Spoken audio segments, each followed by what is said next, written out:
Welcome to the Carolina Business Leadership Show. I'm your host, Aubrey Fitzloff. Every business has a story, and every leader has lessons they learned the hard way. On this show, we bring you honest conversations with the entrepreneurs, founders, and business leaders who are building great companies across the Carolinas. You'll hear the wins, the setbacks, and the strategies that can help you become a stronger leader in your own business. Thanks for joining us. Let's dive in. Today's guest is Matt Howard, a seasoned remodeler and founder based in Raleigh, North Carolina. With more than 15 years in business, Matt has built a company founded on referrals, reputation, and relationships. In this episode, he shares how process, purpose, and personal values have helped him scale his work without losing sight of what matters most: being a present dad, a steady leader, and a builder of more than just homes. Matt, thank you for joining us today. Thanks for having me. You've been in business for more than 15 years and just hired your first W-2 employee last year. What finally made that shift feel like the right next step? And what have you learned from it so far? I think one of my drivers early on was not to take on any debt that we didn't need to both for cost purposes and to maintain control. I didn't want to have to cede that control to somebody else.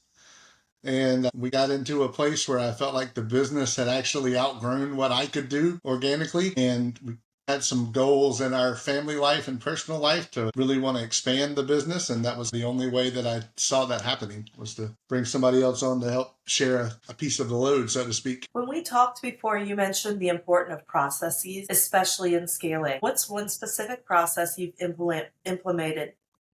What's one specific process you've implemented that made a big difference in your operations? I think getting systematic about initial consults and making sure that I get the information I need at the beginning has really helped eliminate mistakes. And I think you could really apply that to all of the steps of the process. Having that system just helps keep you from repeating mistakes. In my world of resident working on homes, existing homes mainly, just making sure we didn't miss anything that's going to come back and either cost us money or, more importantly, in my eyes, affect the experience for the homeowner. I think that's the big differentiator, so we want to try to get that right. I guess that's not very different from the way things are for us with our team. My younger team, especially as they're talking to clients, like learning to ask the right questions and enough questions so that you're not constantly going back to the potential client to get more information to make that process smoother. Absolutely. You've taken on some truly high-end remodels in recent years. What do you think helped you earn the trust of clients who are ready to invest in large-scale complex projects? I think it ties back into that client focus. I try to implement with myself and my own decisions and pass this on to my guys, that I want to treat the house like it's my house and do it. In some cases, it actually ends up better than my house because the clients have a higher budget than I have. But I genuinely do the old version of the golden rule. Treat people how you want to be treated and try to do it the right way the first time. And I think when you're genuine about that and that really is your guiding force, then people can tell. And so it helps engender that trust. And I have had the conversation with my project manager many times where it's like, this is what I think we need to do. I understand it's going to cost us a little bit more money out of our pocket, but that's why all these people refer us and that's why they want us to do it. And in some cases, they're paying us a little bit of a premium. So we have to respect that and honor that trust that they've placed into us to keep building it. Your business has grown almost entirely by word of mouth. Congratulations. That's not easy to do.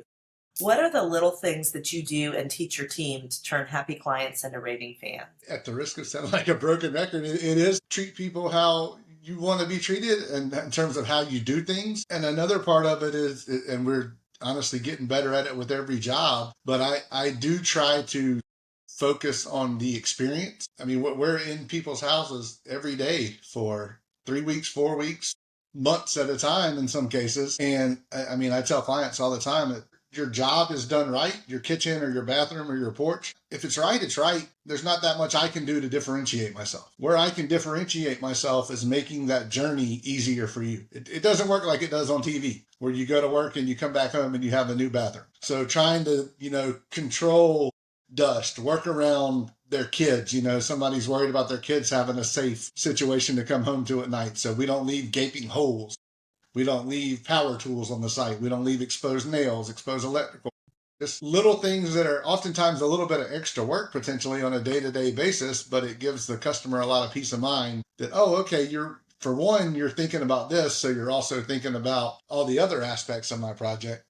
And I've even had customers tell me that the level of detail in my proposal gave them confidence in how I was looking at the project compared to some other. My competition may send a very generic remodel per plan's $500,000. And I'm sending them like a 2-page demolition, framing, every down to painting. Even I have a separate line item for my overhead. They're seeing that I'm truly thinking about all the parts of their project from the beginning, and they appreciate that. You're in a very competitive market in the Raleigh area. How do you continue to stand out without chasing every new trend? I don't give people advice with regard to design, for one. I tend to let the homeowner tell me what they want. I think part of that's my first question when I go meet somebody. What do you want? What are you trying to accomplish here?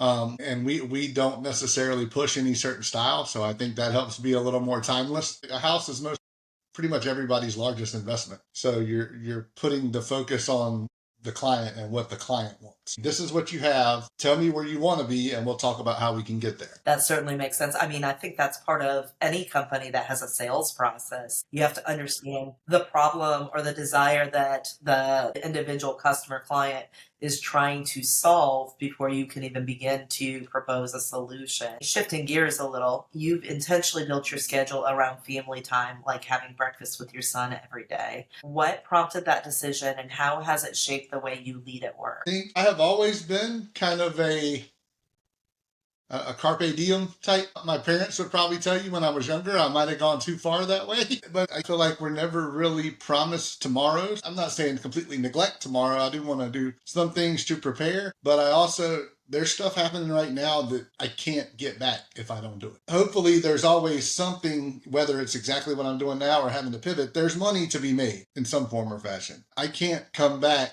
to the time I missed on my kid when he's 3, 4, or 5 years old. Those are not coming back ever. There's no way to get that back. So I kind of look at it where if I'm fortunate to have that opportunity, so I don't want to squander it in some ways. I recognize that that's not an option for everybody. So I don't want to squander my opportunity that I have by not taking advantage that I do actually have that option. We talked before, you mentioned being inspired by concepts like extreme ownership. How has that principle changed the way you approach leadership in your company? I think by not looking to always blame somebody if something doesn't go right, which, I mean, processes, you can have all the processes you want, you're still going to have, things are going to happen. Nobody's perfect. Every job is different. And I think, for one, with the people that are under you that you are leading, it helps them to honestly do a better job because they feel empowered to do stuff. They're not terrified of making a mistake. It's easier for me, and it helps the experience with the client. If every question the client has to the guy on site that they're talking to every day, they have to run it up the chain, that's not as good of an experience for the client because they have to wait for answers. And when I set the precedent with my guys in the field that, hey, if we don't do it like we want it done, that's on me for not explaining it to you, then they feel like they are capable of making those decisions, and it makes their life easier because they don't have to call me. It makes the client's life better because they're not having to wait for an answer. And so it just gives a better product. It's much easier to earn people's respect, I feel like, on both sides of the equation, the clients and the people on my team that I'm leading and writing their paychecks, where I would theoretically have a little more power over. But the flip side of that is you got to hire the right people too.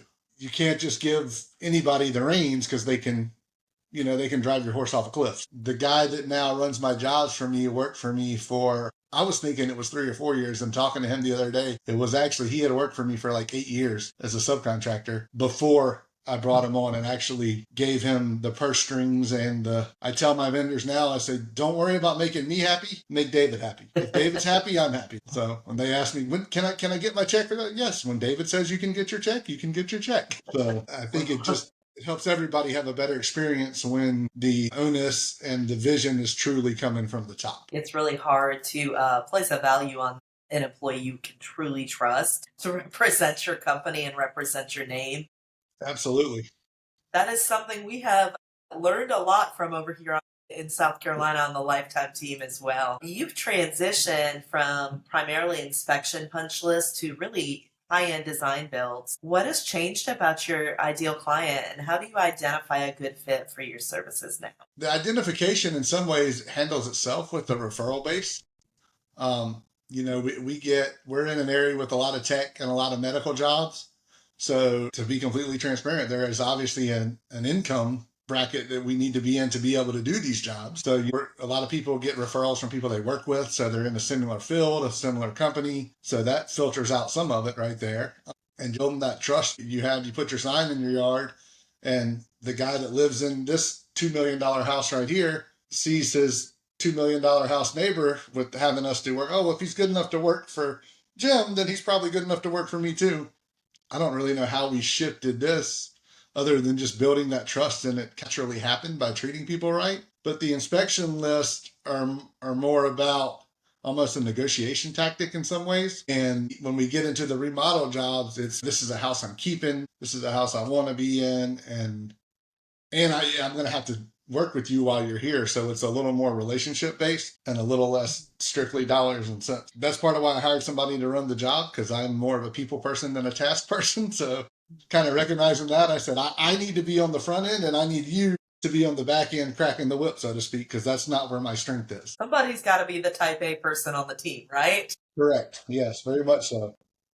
Like you, we grow primarily by word of mouth referral, and so that there is a certain amount of self-selection. In the insurance world, I get an email, 2 or 3 emails every day of somebody trying to sell me leads, and I'm fortunate that we don't have to do a lot of that. Like, most of the time when someone's picking up the phone and calling us, they already know they want our products. That makes it a little easier. For tradespeople or aspiring business owners in construction and remodeling, what's one thing you wish more people understood before they go all in?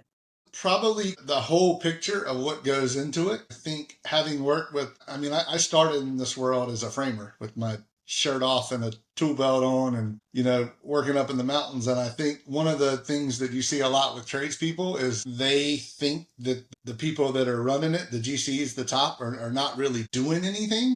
They're just collecting checks and taking money off the top. And I think what I would want to make sure everybody is aware of, and it's taken me, I'm still learning lessons after I'm doing this every day for, 15, 20 years at this point in some form or fashion. And just there's a lot more to it than you think there is. And some of that stuff it's almost the actual building part of it is kind of the easy part in some ways. When I started, this is before I even started, I talked to a guy in the building business.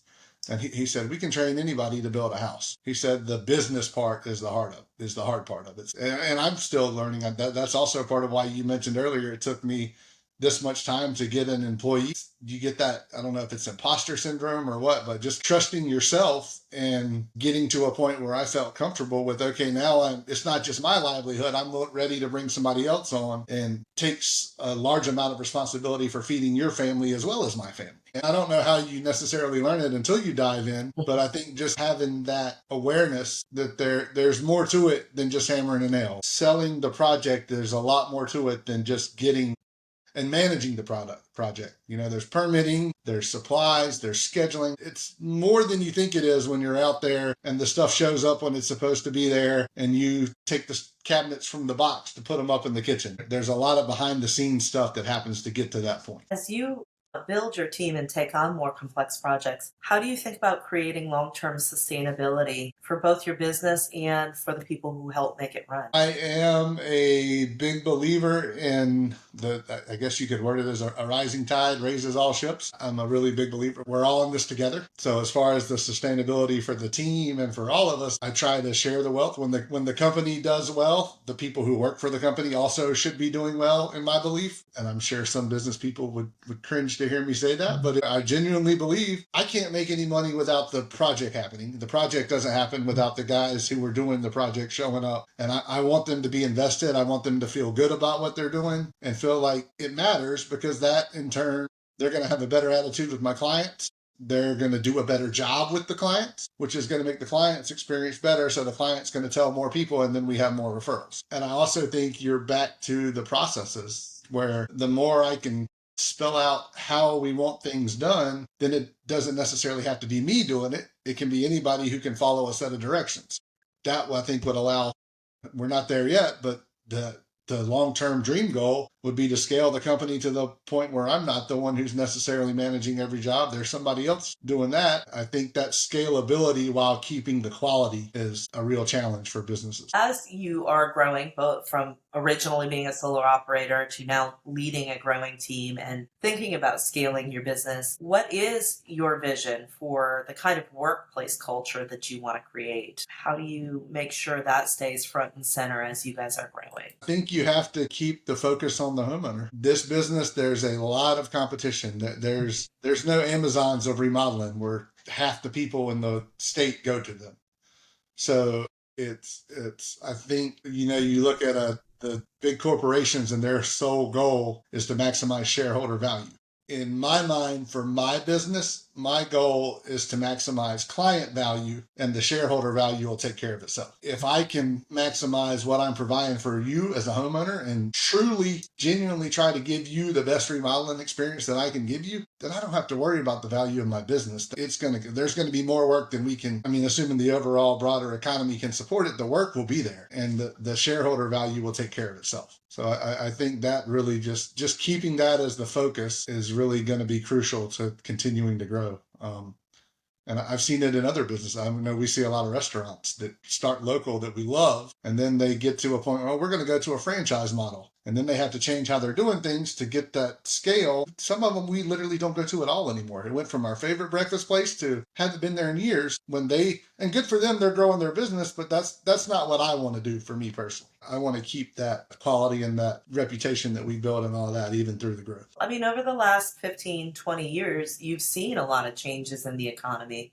What are some of the challenges that y'all have overcome, and what have you learned from that? I think in some ways, honestly, to try to truly look at our situation, we've been fortunate to be in a good market. And yes, things have been ebbs and flows, but they haven't been as strong as they have been in other places. And there again, at the risk of sounding like a broken record, I think the focus on the client is huge. You can never, no matter what, you can't, as soon as you start focusing wholly on the dollars, the people are going to know. And when you're dealing in a home with a client, that's where they live. That's their biggest investment. If they think you're only after their money, you've got a problem. They're not going to refer you their money. It was nickel and dime to serve this, that, and the other, and was chasing, it wasn't. And being willing to pivot and be flexible, I think. We do have, you mentioned we're getting into much bigger jobs. Our average ticket has gone, from over 15 years, we might have gone from $3,000 to a six-figure job as an average. But I also still do some of the small stuff, the little one day here and there, because there are times when you get more of the small stuff.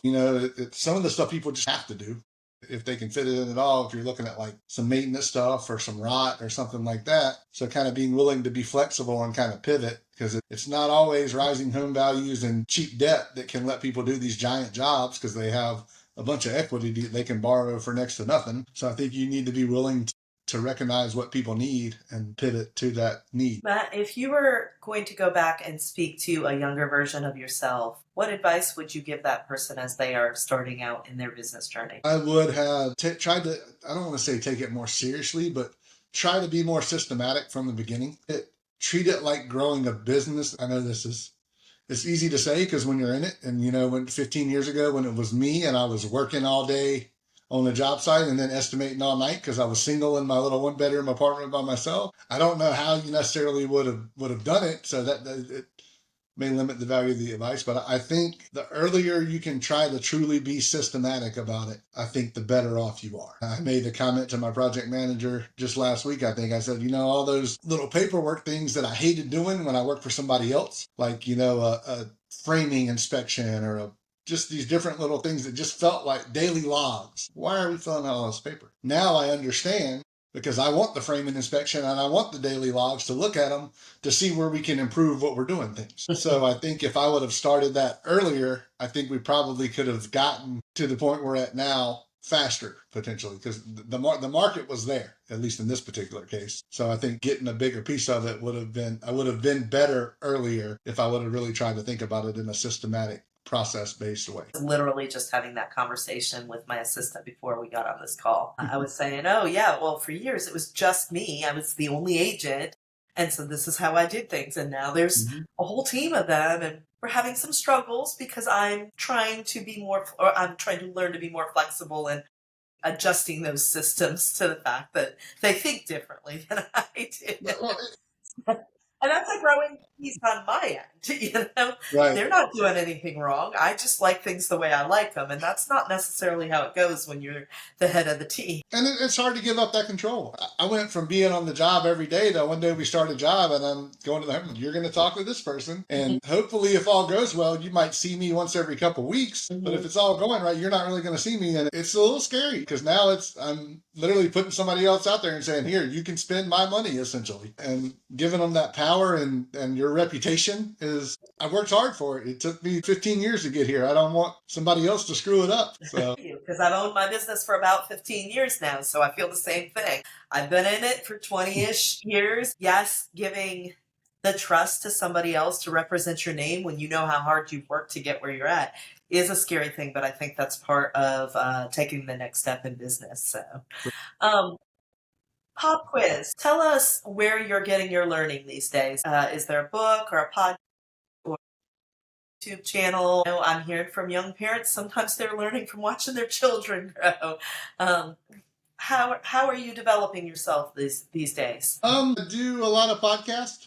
We've talked a little bit about how I value the family life and the flexibility. I think that part how you can achieve that flexibility is being very purposeful about what you do. And I've certainly gotten some things from a lot of podcasts that have really helped me with that, both dedicated to remodeling and just general life. I've certainly taken some inspiration from some military stories, some athlete stories, or just people pushing through really, really hard things, or even personal story. I mean, you could apply it to anything. You see people have personal battles with disease or some kind of hardship or situations they have no control over, and it's like, oh well, if this person can overcome this, then I can be very purposeful about what I'm doing with my time sitting at this computer today.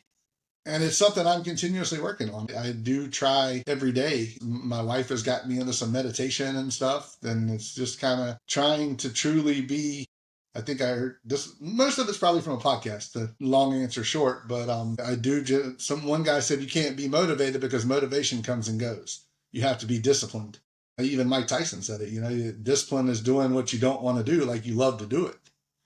And I'm not saying I'm there yet by any means, because I'm absolutely not, but I do aspire to it and try very hard to work towards that. My running coach says that motivation is a feeling, and you can generate a feeling by your thoughts and your actions. Like if you're not motivated to get out the door, that's okay, but you can still go get that run done.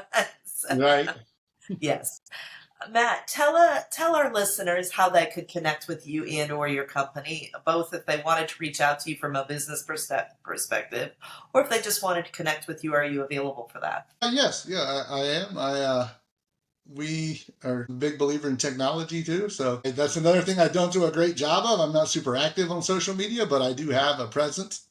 I've got a website, SCOMAconstruction.com. You can get there and you can set up, if you're local, you can set up an appointment and I'll be glad to come talk to you about what we can do in your house. It would certainly be reachable through Instagram, SCOMA Construction. I am certainly glad to help in any way. You do get that, the imposter syndrome, as they say, is real. You're like, what if somebody want to talk to me about this stuff? I don't know what I'm doing, but I think part of that also helps be good at it because you're always trying to learn. If you think you've got it figured out, that's probably going to be the beginning of the end because you're no longer trying to get better and learn. And I think we've always got to do that. So, and I learned stuff from teaching other people. I mean, I'm a fairly new beekeeper and I've learned stuff about keeping my bees by being a bee buddy to help somebody else who started a year after I did. So I think the same thing could be applied to business. So I would certainly be glad for somebody to reach out and even via the web, we could do a virtual meeting if it was somebody who wasn't local that just wanted to chat through something. Do you have any other advice that you might give to somebody who is thinking about starting their own business, even if it's not in the same field as you're in? I want to say just do it, but I also have to recognize that I had I was fortunate when I started. I was single. I didn't have a wife and kid to worry about feeding. So I try to be cognizant of that and not just tell you. It's a very different situation for me in my I was in my late 20s and single to go start a company where if I, don't have any income for the first 6 months, as long as I can keep the roof over my head, I need a little bit, but we can kind of figure things out. So it's hard for me to say just do it when it could be somebody that's got 2 or 3 kids and is older. But I do think a lot of people are held back by a fear, a lack of commitment. I think saying things out loud is big. Just put it out there. Just this year, it's my wife and I were having some conversations about some kind of life goals, some family goals. And for the first time ever, I just said out loud a revenue goal for the company. Just put a number out there, right? And I've never done that. And I've been in business for 15 years. I've never said, this is what I want to do this year. Within a month of setting that goal, I had already had jobs under contract to pass that goal. And it is foreseeable that we could double the goal that I set in jobs under contract. So I think just putting it out there and trying it, and it may come in a different form. If it's somebody that does have kids and a mortgage and all that, then maybe you're looking at starting something as a side gig that could potentially turn into a full-time gig. And yes, the first couple months where you're working your day job and then having to do your side gig at nights or on the weekends or whatever, it's not going to be fun. You're going to be doing a lot of work. But if you can see the goal and see the light at the end of the tunnel, then it personally makes it easier to suck it up. Yes, we may be working some really long days, but there's a reason for it. There's a goal here, a thing that we're working to. And once we get there, this will all be worth it and it will be in the past. I think it's also okay to think about starting a business without it having to replace your full-time income. Like if it's something you're really interested in doing, just identify a couple steps and move that direction. And if it starts to grow, that's great. But if it doesn't, if it just stays a side gig that brings you joy, that's all right too. Like we happen to be business owners where it provides our family's income, but that doesn't have to be the goal of every business. Right. No, I would absolutely agree. I think at the risk of sounding like a school motivational speaker, find your passion. I mean, even I mentioned the bees. I got into the bees because I thought it was interesting, and I'm planning to try to sell a little bit of honey and maybe some wax or actually sell the bees or whatever. I have zero interest in becoming a full-time beekeeper. But if I can do that and the bees can pay for themselves, then that's giving me resources to do other things that we want to do. I wonder if there's even a market to become a full-time beekeeper if you're not becoming a distributor as well. That's a conversation for another day. Right. Right. Well, Matt, I do want to thank you for coming on today and sharing your insight. Thanks for having me. I appreciate it. I told you when you first reached out, this is the first one of these type emails I have ever answered. So you're probably back to the genuineness we talked about. I must have got something in that email that I felt good about. So I appreciate you having me. Thanks for listening to the Carolina Business Leadership Show. If you found value in today's episode, make sure you're subscribed so you don't miss future conversations with business leaders across the Carolinas. And if you know someone who would be a great guest or a business owner who needs to hear this, share this episode with them. And also, if you're in North or South Carolina and need help with health, life, or Medicare insurance, our team at Lifetime Insurance Agency is always here as a resource. We'll see you in the next episode.